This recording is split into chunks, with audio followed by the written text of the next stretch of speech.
Hi, I'm Todd Castledine. We're going to talk a little bit today about the popping perch.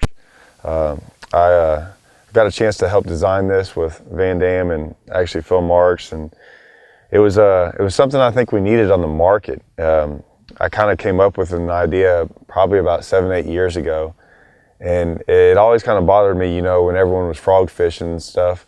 We weren't really always after fish that were eating frogs. We were mainly after fish that were eating perch.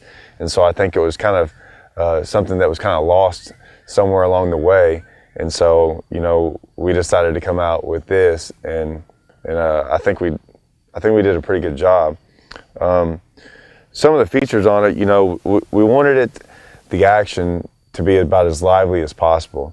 And so when we designed this, there were some things that we had to kind of figure out. And one is to make it look like this, you can't really have a bait that actually looks like a perch. It actually won't work right. It won't cast right. It won't do a lot of things. So what we did is we kind of built it like a boat. So we had the bottom half, which was like, the bottom end of a boat that was all for the action. And then the top part was actually like your top cap of your boat, and it was for the look. So when they look up, they actually see the top part, but all the bottom is what gives it all its action. We put fins on it. We put a 4/0 hook on it. The tail was kind of almost, I always wanted the tail to be like this, and I wanted it to flare out just like a fin. And actually, we kind of got lucky on the deal, and they messed up on the tail and sent me this one day, and it was perfect. It was exactly what I wanted. I just didn't know they could do it. And so the hardest part, I believe, that we had a problem with was we wanted it to be sealed. And the reason is the inconsistency of not being sealed. We've all had some baits sometimes that if it does have holes in them, for the hook purposes, it's impossible to get it consistent. Some are good, some are bad. And so with sealing it kind of took that problem out of there.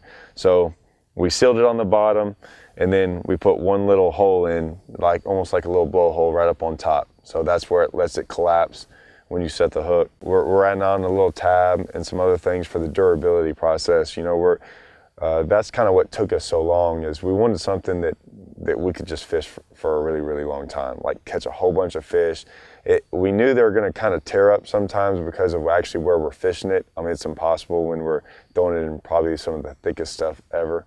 They tend to get pretty worn out quick. So we're trying to make it the most durable product on the market. And so we might always be, changing some things from years to come if we can think of something better. But I think that's what, you need to do to make sure you stay on top and, produce a really quality product. I throw it a lot in open water. On Dardanelle this year, I was throwing it under bushes, but it was kind of open water, to be honest with you, and we just had to work it real slow. Another time when we came to Kentucky, it was all around bushes, and I was skipping around bushes or under any kind of little tree or something because they were spawning. Back home, we fished a lot around pads and hay grass, pepper grass, hydrilla. That's kind of what most people are used to fishing it, but we've gotten more. I think I throw it around more open water over the past couple years than I actually do the other stuff, because we made this thing walk so good.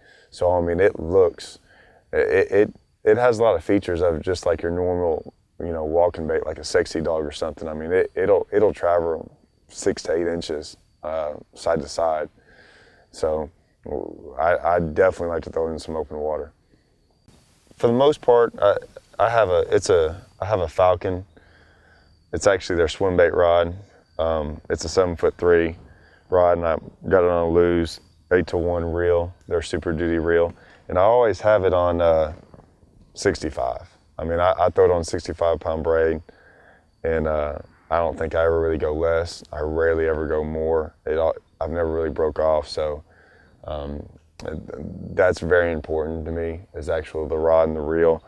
But the line and everything, it makes a difference. I know a lot of people want to throw it on 50, but I always kind of ask why.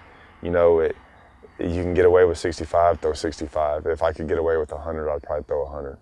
But a lot of the times 100 kind of takes up too much of your reel capacity, and so we can throw this thing a mile, so we want to be able to. There's a different action to it, and it's kind of one of those deals you have to kind of go throw it and look at it. I mean, it walks way better than anything that we've ever seen. It spits a little bit more. We worked on probably 14 or 15 different prototypes till we got it exactly the way we wanted. And it seems like over the past couple of years we've been throwing it, we just get a lot less misses. And I honestly believe it's because of the way it looks. I mean, we're usually throwing them over places that they're eating perch. And so, I mean, a lot of the colors and stuff, you know, we made them bright on purpose because of bright on topwaters usually catch them better. But I mean, it sits out there, it spreads out, the tail spreads out like a perch, everything it does, the profile. So I really think we've seen a big increase on the actual bites we've had with it. So next time you're fishing up shallow, you know, anywhere around the bank, around some vegetation, pick you up a popping perch, throw it out there. I think you'll be very pleased.